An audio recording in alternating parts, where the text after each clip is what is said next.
Hey, what's up, guys? If you followed my page the last few days, you've probably noticed that I've been talking a lot about this human growth hormone, and the reason why is because I've started using it therapeutically, and I'll talk about that in a little bit. But it's really sparked my interest, and I've got now a good connection that I think can really help other people for therapeutic use, primarily dealing with pathologies of the joints, bones, and muscles. If you don't have those, then it's probably not a good idea to do it, unless you want to do it for your own personal reasons, which is fine. I'm a libertarian. You can do whatever you want. If you want to be grow, for one, and it can have benefits as far as growing muscle, bone, and size. If you're in the gym and you want to do that, if you want to go that route for anabolic reasons, for fitness and aesthetics, whatever. But it also has life extension, more so having to do with the quality of life if you have degenerative issues. Now, I'll talk a little bit about the history of use of it. It was used, it's only been around really since the 80s in synthetic form. Before that, they literally had to take glands out of cadavers and then extract it, but there's a bunch of problems that were associated with that. So it's only been around really since the 80s, and even since then, it's very hard and expensive to get. Bodybuilders would use it, but some of them would spend up to $20,000 a month, but they're using it in really high quantities. They're abusing it, essentially. What I'm talking about, what I'm currently using it, I've been using it for the last 5 days or so, is for therapeutic use at a very small, much more smaller quantity. So that's at 1.75 IUs per day, 5 days a week. Bodybuilders would use excess of 8 to 12 more per day. So just to give you an idea. Now, it's a very powerful thing. It regenerates bone,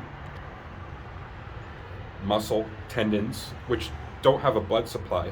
So the fact which blood supply is what heals things. So that's a really amazing thing. The anabolic and the growth effects, this is really called human growth hormone, which gets converted to insulin growth factor 1, which is converted in the liver and produced in the bones as well.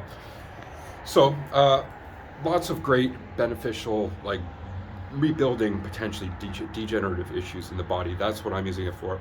I have osteoarthritis in my ankle. I have knee issues with the menisci, medial menisci.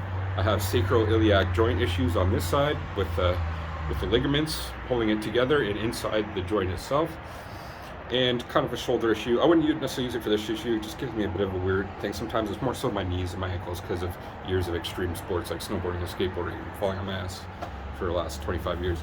So there's that. Now, just like with anything that's powerful, there are potential negative side effects. The primary one, vast amount of the time, is carpal tunnel in the hand. Now that's used, that happens generally with use of about 4 IUs plus, depending on the size of the person you are, but like 4 IUs is like 3 times as much as what I'm doing, almost 2 or 3 times. So I don't think I'll get it, but that's the most common one. Now, other issues are potentially if you have something malignant cancer inside you and you take growth hormone, it could cause the growth of that cancer, right?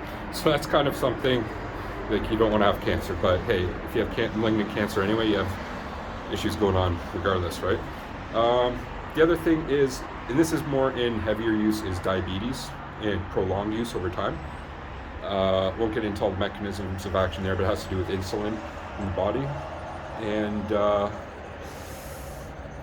yeah, that's pretty much the major ones. But the benefits, again, like building a musculoskeletal system, apparently even improves cognition. I think it has an effect on the central nervous system as well, which I'm going to explore more. That's not a reason to take it by any means. The reason to take it is if you really have serious arthritis, and that'll help regenerate it. But there's also lots of other benefits as well. I think with sleep, I heard somewhere that it can even make you see better. Again, don't take it for that reason, but that could be, there are added lots of benefits, which really blows the mind. Like the human body itself kind of blows the mind in how it works, but especially how it can regenerate, and like things like stem cells and how DNA works and things like that. The relationship between all these things and the potential use for this for therapeutic purposes. Like I was saying before, I'm a libertarian. I think people should be able to take their own health into their own hands, but you have to be informed. Don't just go down the route, because that can be dangerous. But something that like this, I think, has huge potential. Thanks for watching.